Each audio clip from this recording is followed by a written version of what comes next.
Pause YouTube, and yeah guys, I'm not dead. Reason why I haven't uploaded like the past week or so is because personal life has been getting in my way. Also, I started watching Dexter and I just finished the first season, and let me tell you, Dexter is a phenomenal show. Highly recommend you guys to watch it if you have not. Anyways, I finally got around to narrating this battle, and it's actually using a new Uber's team that I got from my good friend Tony Flagon. His channel link is going to be down in the description, so make sure to go check him out.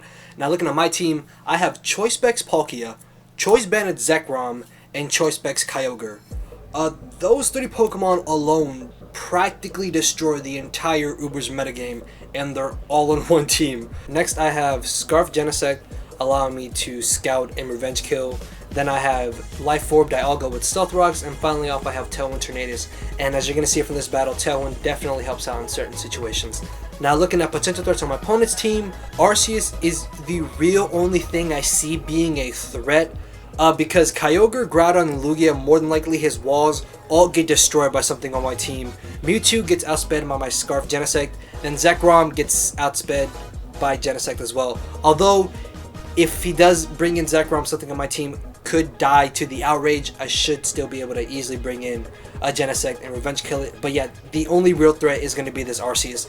So he leads off with that as a lead off of my Dialga. Now because he led off with it, I was thinking that hey, he's a bulky spread and it shouldn't be causing me any trouble, so which means I can freely get on my Stealth Rocks. But no, he turns out to be the Extreme Killer variant, goes straight for the Swords Dance. Then after that, he's going to go for the Earthquake, easily demolishing my Dialga, which I know that isn't a real word, but I like it. So yeah. Because he has a +2, the only thing that can really take an extreme speed is my Genesect, so I decided to bring that in. Thankfully, I did get the +1 attack boost from the download, which means this Iron Head should be doing a good amount of damage to it, and it looks to be about a 2 KO, as I actually end up getting the flinch, which is payback for him setting up first turn, because you know you are not supposed to set up early on in the battle. So I'm going to go for another Iron Head, barely finish him off as he reveals to me that he has the Recover. And normally I don't see Arceus with Recover, but when I see with Swords Dance in extreme speed, this thing is an even bigger threat than it already is. Above that, he knows he's going to have use for it later on in the battle, which is why he switches out, which means I cannot allow this thing to go for Recover or a Swords Dance later on. But yeah, even though Iron Head is resistant on Kyogre, I still get off a good chunk of damage to it, as this turn he makes a very good prediction, knowing that the only thing on my team to take a hit from Kyogre is my own Kyogre. He's going to predict that and go straight for the Thunder. He gets a crit with it. I'm not too sure if it mattered or not, just because I am offensive and Kyogre does have good special attack. Then again, it does have good special bulk. But either way, I can now get a free switch into another threat as I bring in my Tornadus. I'm pretty positive Tornadus isn't common in the Uber's tier, which is why he leaves in Kyogre, not knowing what I wanted to do. But I do reveal to him that I have the Grass Knot, easily take out the Groudon, because, not Groudon, sorry, Kyogre, because that is super effective. Kyogre is a well and it weighs a lot. So he's going to bring in Zekrom. Now because the way he brought it in, I'm pretty positive that he's going to be Choice Scarf, which means my best play right now to go for is going to be the Tailwind, just because nothing on my team appreciates taking an Outrage.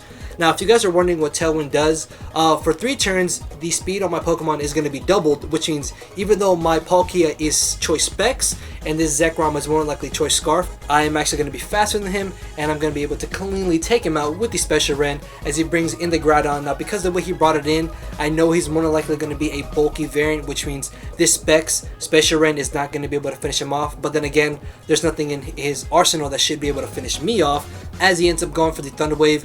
And to my surprise, I actually end up outspeeding him the following turn, because I actually thought that my Tailwind had petered out. It turns out that this is the final turn that it will be up, which means I can outspeed Groudon and finish him off with the second Special Rend, as he's going to bring in the Mewtwo. The way he brought it in, I thought he would just go straight for the Side Strike, which is why I decided just to leave in my Palkia, and I know from prior experience I should be able to take any one hit from this Mewtwo and still get off a good chunk of damage with the Special Rend, as he turns out to just go straight for the Calm Mind. And even though he was at +1 special defense, I still got off a good chunk of damage on that Mewtwo. Above that, he turns out to go for the Thunderbolt, which I found very odd. Then again, even if he did go for the Side Strike and finish off my Palkia, I could have just brought in my Genesect and gone for the U-turn and taken out the Mewtwo. So yeah, it's not really that big of a deal, as this turn he brings in the Arceus. I'm hoping and praying he does not go for the Swords Dance or the Recover. Thankfully, he doesn't, and goes straight for the Extreme Speed, which my Genesect easily takes, and I know I can take another one. And I really wanted to go for the U-turn, predicting the switch out, but I thought that it was too risky because if U-turn didn't kill and he did go for the recover and possibly finished off my Zekrom with the Earthquake, I would have been swept easily after a Swords Dance. But yeah, he did actually bring in the Lugia. As he goes for the cover, I get the free switch into my Zekrom. I'm adamant. Choice Banded, base 150 physical attack. Lugia is not taking this. No chance in hell. So yeah, he's going to go for the Toxic, which is really the only thing he can do. Even if he went for Ice Beam, I can easily take that. And I finish him off with one more Bolt Strike as he brings in the Arceus. I was actually not expecting to live this Earthquake. Luckily I do, and I can finish off the game with Zekrom's Bolt Strike for the victory in my favor. So yeah, that was actually a pretty straightforward battle, but definitely a fun one nonetheless. And I hope you guys did enjoy, and if you did, like, comment, and subscribe as you please. With that, guys, enjoy the rest of your day. So I do believe I am out of here. Haha, later.